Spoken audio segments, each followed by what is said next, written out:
Thank you very much, Mr. President. Ladies and gentlemen, good evening. Assalamu alaikum. Lovely to see you all here tonight. We are having a very entertaining night, are we not, with some very interesting things being said from the other side of the house tonight.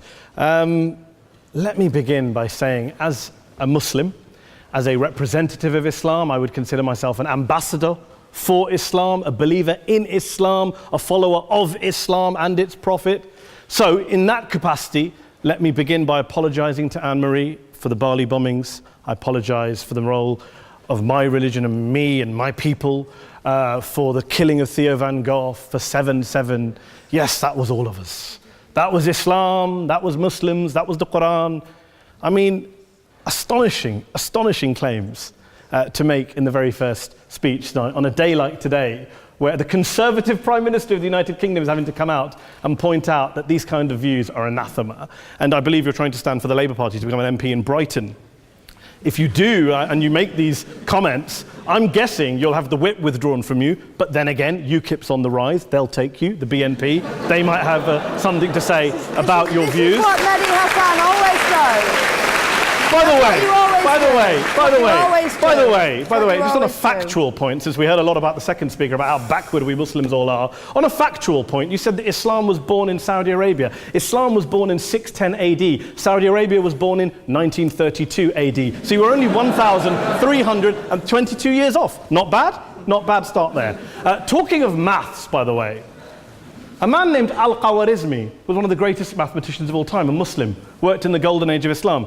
He's the guy who came up with not just algebra, but algorithms. Without algorithms, you wouldn't have laptops. Without laptops, Daniel Johnson tonight wouldn't have been able to print out his speech in which he came to berate us Muslims for holding back the advance and intellectual achievements of the West, which all happened without any contribution from anyone else other than the Judeo-Christian people of Europe. In fact, Daniel David Levering, the author of the Pulitzer Prize-winning historian and author of The Golden Crucible, points out that there would be no Renaissance, there would be no Reformation in Europe without the role played by Ibn Sina and Ibn Rushd and some of the great Muslim theologians, philosophers, scientists in bringing Greek texts to Europe. As for this being our university, I will leave that to the imagination as to who is our and who is there. I studied here too. An astonishing set of speeches so far making this case tonight. A mixture of just cherry-picked quotes, facts and figures, self-serving, selective, a farrago of distortions, misrepresentations, misinterpretations, misquotations. Daniel talked about my article in the New Statesman, which got me a lot of flack, where I talked about the anti-Semitism that is prevalent in some parts of the Muslim community, which indeed it is.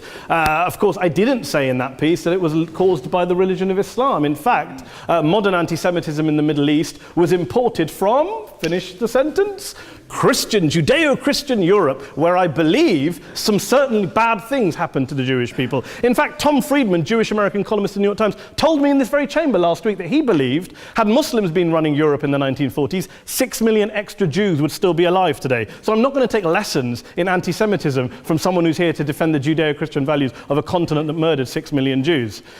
Moving swiftly on. Yes. Absolutely. Well, I'm about to make that point. No, I'm about to make that point. You're right. I agree with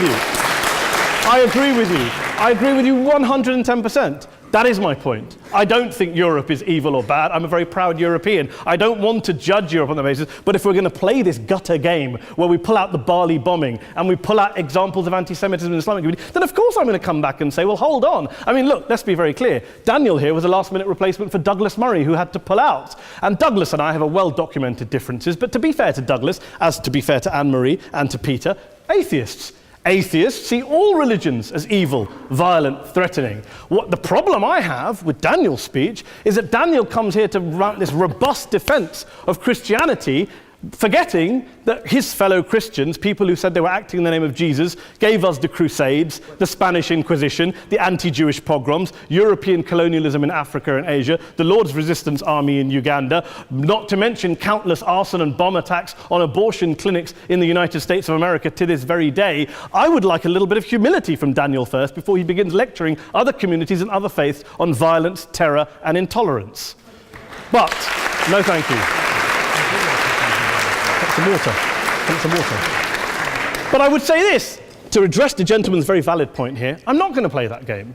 I don't actually believe that Christianity is a religion of violence and hate because of what the LRA does in Uganda or what Crusaders did to Jews and Muslims in Jerusalem when they took back the city in the 12th or 13th or whatever century it was.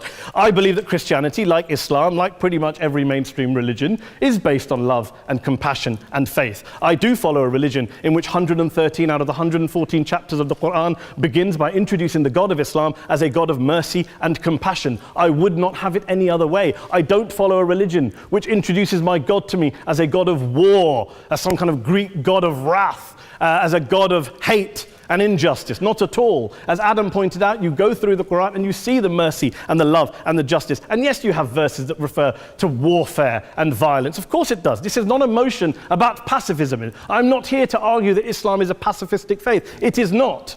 Islam allows military action, violence in certain limited contexts. And yes, a minority of Muslims do take it out of that context. But is it religious? Well, we talked about Woolwich. Daniel and Anne-Marie have suggested that it's definitely religion that's behind all of this. Well, actually, what I find so amusing tonight is we're having a debate about Islam. And the opposition tonight have come forward. We have a graduate in law, a graduate in modern history, a graduate in chemistry. And, you know, I admire all of their intellects and their abilities, but we don't have anyone who's actually an expert on Islam, a scholar of Islam, a historian of Islam, a speaker of Arabic, even a terrorism expert or a security expert or a pollster, let alone to talk about what Muslims believe or think. Instead, we have people coming here, putting forward these views, putting forward these sweeping opinions. Listen to Professor Robert Pape of the University of Chicago, one of America's leading terrorism experts, who, unlike our esteemed opposition tonight, studied every single case of suicide terrorism between 1980 and 2005, 315 cases in total. And he concluded, and I quote, "There is little connection between suicide terrorism and Islamic fundamentalism or any of the world's religions. Rather, what nearly all suicide terrorist attacks have in common is a specific secular and strategic goal to compel modern democracies to withdraw military forces from territory that the terrorists consider to be their homeland." And the irony is, when we talk about terrorism, the irony is that the opposition and the Muslim terrorists, the Al-Qaeda types, actually have one thing in common, because they both believe that Islam is a warlike, violent religion. They both agree on that. They have everything in common. Osama bin Laden would be nodding along to everything he's heard tonight from the opposition side. He agrees with them. The problem is that mainstream Muslims don't. The majority of Muslims around the world don't.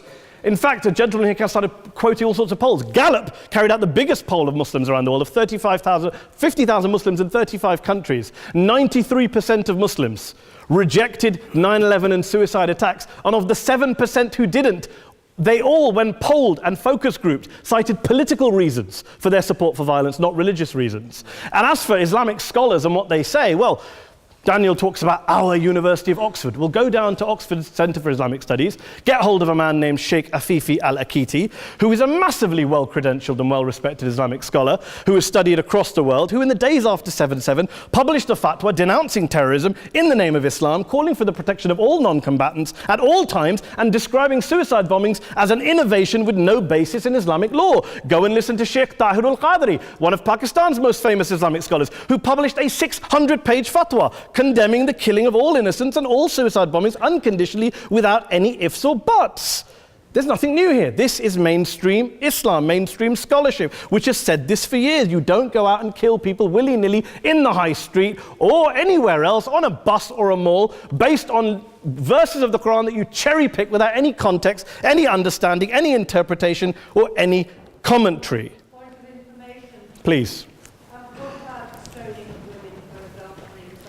Well, it doesn't happen apparently. I didn't say it doesn't happen at all. I never said it didn't happen. I don't blame Islam. Yes, it's a very good point. And a lot of us are campaigning against that. And we're campaigning against it in the name of Islam. We're campaigning against it in the name of various interpretations of Islam. Anne-Marie comes and scares us with her talk of Sharia law. I would like to see the book of Sharia law. It doesn't exist. People argue over what Sharia law is.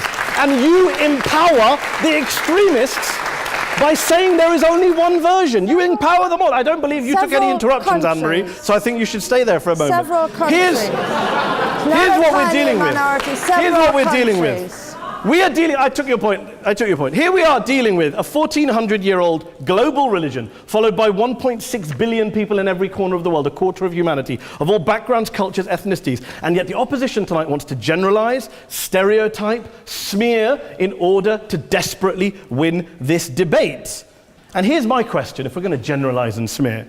If, okay, people say yesterday's bombers, and we've got to be careful, there's a trial going on, were yesterday's attackers, motivated by Islam? Big debate. I don't believe they were. Let's say they were. Let's say Faisal Shahzad, the Times Square bomber, was motivated by Islam. Let's assume, for sake of argument, that Richard Reeves, the shoe bomber, was motivated by Islam.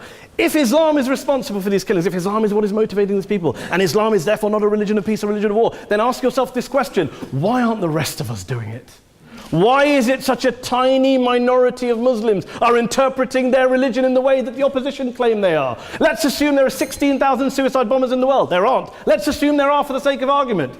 That's 0.001% of the Muslim population globally. What about the other 99.99% of Muslims who the opposition tonight either ignore or smear? The reality is that the rest of us aren't blowing ourselves up tonight. The reality is that the opposition came here tonight not worried about the fact that me and Adam might pull open our jackets and blow ourselves up tonight because we're followers of a warlike warrior religion which wants to take over Europe and Daniel's university.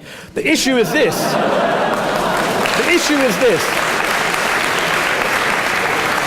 Unless the opposition can tell us tonight, and Peter Atkins is here, one of our great atheist intellectuals, can tell us tonight, can answer this question tonight: why don't the vast majority of Muslims around the world behave as violently and aggressively as a tiny minority of politically motivated extremists? Then they might as well give up and stop pretending they have anything relevant to say about Islam or Muslims as a whole. Ladies and gentlemen, let me just say this to you. Think about what the opposite of this motion is.